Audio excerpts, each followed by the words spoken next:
देश की अर्थव्यवस्था रसातल में चली गई है। करोड़ों लोग अचानक बेरोजगार हो गए हैं। लाखों परिवारों पर रोटी का संकट मंडरा रहा है और हमारी मीडिया रिया बनाम कंगना का खेल खेलने में मशगूल है। कंगना को जहां अन्याय के खिलाफ लड़ने वाली क्वीन के रूप में पेश कर रहा है, तो रिया को एक ड्रग्स क्वीन के रूप में, जो बॉलीवुड के ठेकेदारों को रिझाकर ड्रग्स का कारोबार करती है। दूसरी ओर केंद्र बनाम राज्य का रूप धारण कर चुके इस मुद्दे को लेकर लोगों का मानना है कि कंगना भविष्य में बीजेपी की स्टार प्रचारक होंगी और पार्टी की टिकट पर संसद भी पहुंचेंगी। नमस्कार, मैं सुबोध कुमार। सुशांत सिंह राजपूत की रहस्यमयी मौत से उपजे हालातों ने बॉलीवुड की चूलें हिला दी है। जिस गति से केंद्रीय एजेंसियों की जांच बढ़ रही है, उससे तो ऐसा लगता है कि आने वाले दिनों में बॉलीवुड में त्रिदेव बने बैठे अभिनेता, नेता और माफिया के साठगांठ के एक से बढ़कर एक किस्से सुनने को मिलेंगे। सुशांत की रहस्यमयी मौत के बाद अगर कोई दो नाम देश के क्षितिज पर फैला है, तो वह कंगना रनावत और सुशांत की गर्लफ्रेंड रिया चक्रवर्ती हैं। इन दोनों के किस्से ने तो मीडिया जगत के 18 साल के रिकॉर्ड को भी ध्वस्त कर दिया। लगातार नंबर 1 रहे आज तक चैनल को पीछे छोड़कर रिपब्लिक भारत देश का नंबर 1 न्यूज चैनल बन गया। दरअसल ये सब कुछ सिर्फ बॉलीवुड के लिए नहीं हो रहा है। सुशांत की मौत के बहाने केंद्र की मोदी सरकार और महाराष्ट्र की उद्धव सरकार आमने सामने हैं। महाराष्ट्र सरकार शुरू से ही केंद्रीय जांच एजेंसियों से सुशांत की मौत की जांच नहीं कराने पर अड़ी थी। वहीं केंद्र ने अपनी 3 एजेंसियों को जांच में लगा दिया।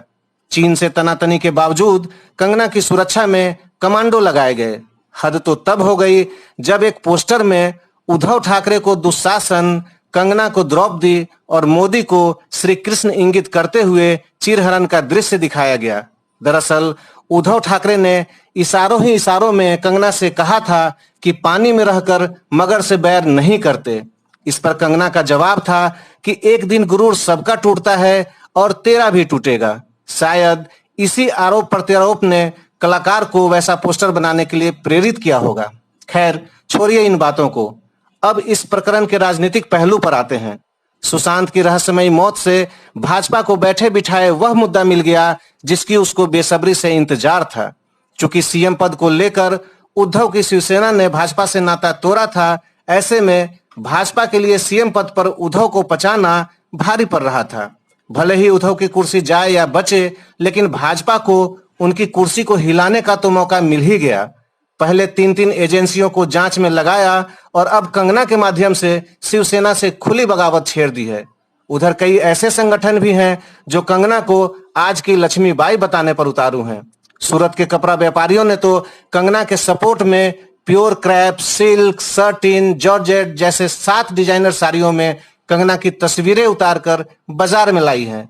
कुछ संगठन तो इसे क्षत्रिय बनाम ब्राह्मण का रूप देने में भी जुटे हैं।